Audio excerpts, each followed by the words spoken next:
Hi guys, I really don't understand who thought it would be a good idea to allow MPs like Lee Anderson and Jacob Rees-Mogg to have their own shows on GB News. The channel is the de facto media wing of the Reform UK party. Their leader has his own frigging show on it. Members of Reform are given pretty much an open platform to make party political broadcasts with almost zero pushback.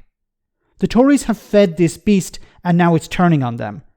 Jacob Rees-Mogg is probably regretting inviting Richard Tice on to his own show because the Tory was incapable of dealing with the threat. An absolute embarrassment. Have a listen to this.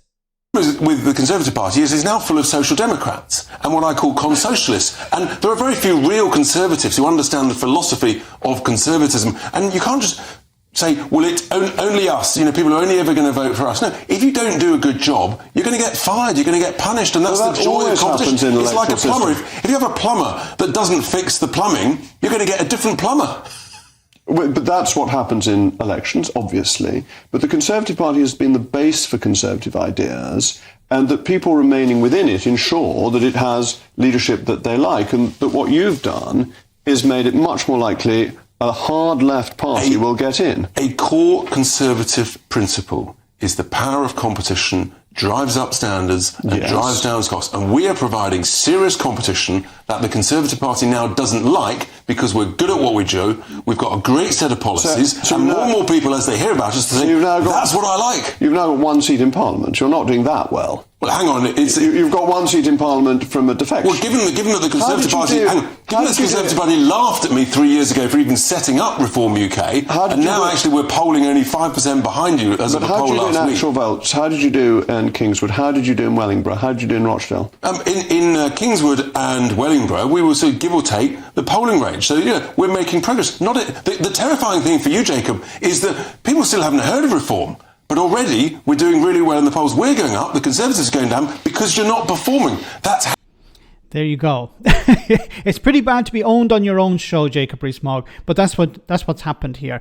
And look, I'm no fan of Richard Tice, no fan of Reform UK. They're a disaster. They should be nowhere near the levers of power, and they won't get seats at the next election, and they will not be part of a government. But what they're designed to do is move the Conservatives further to the right and move the conversation further to the right. Now, they have succeeded in the Conservative Party. One of the deputy chair of the Conservative Party has defected to Reform UK. So that's a massive victory for them. But what Jacob Rees-Mogg doesn't seem to understand is he's trying to sell more of the status quo.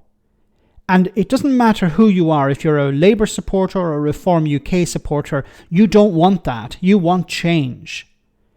And Mogg can't sell that. He can't sell change after 14 years in power. He can't even defend his party.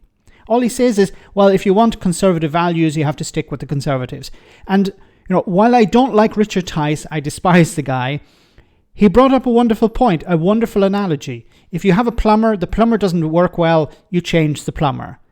And what Jacob Rees-Mogg is trying to sell you is, well, you just stick with the plumber because you've always had this plumber. So that's not resonating with voters. People are tired of that. People are tired of the Conservative Party. Now, Reform UK is not a serious party. It's a sort of protest vote.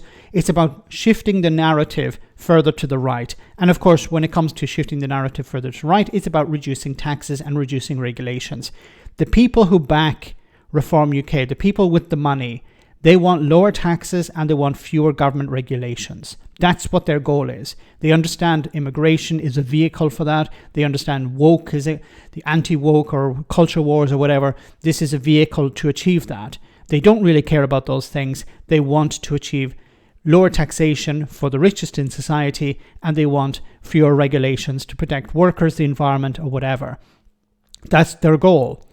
And they're going to achieve it to a certain extent if they're able to convince, as they have been doing, the Conservatives to move further to the right, but also if they're able to convince the general public to move further to the right. So when Labour get into power, I can imagine Reform UK will still be ranting and raving about high taxation and socialism and stuff like this. But when it comes to Jacob Rees-Mogg, he was absolutely owned here because once again, he's trying to sell more of the status quo, and nobody wants that. So it's an open goal for the likes of Reform UK. They will never be in power. They don't actually need to have real policies because it's a protest vote. People are not happy with the Conservatives. They want them gone. And they're happy to choose somebody like Reform UK. Let me know in the comment section, guys, what you think. As always, your comments are greatly appreciated. Thanks a lot.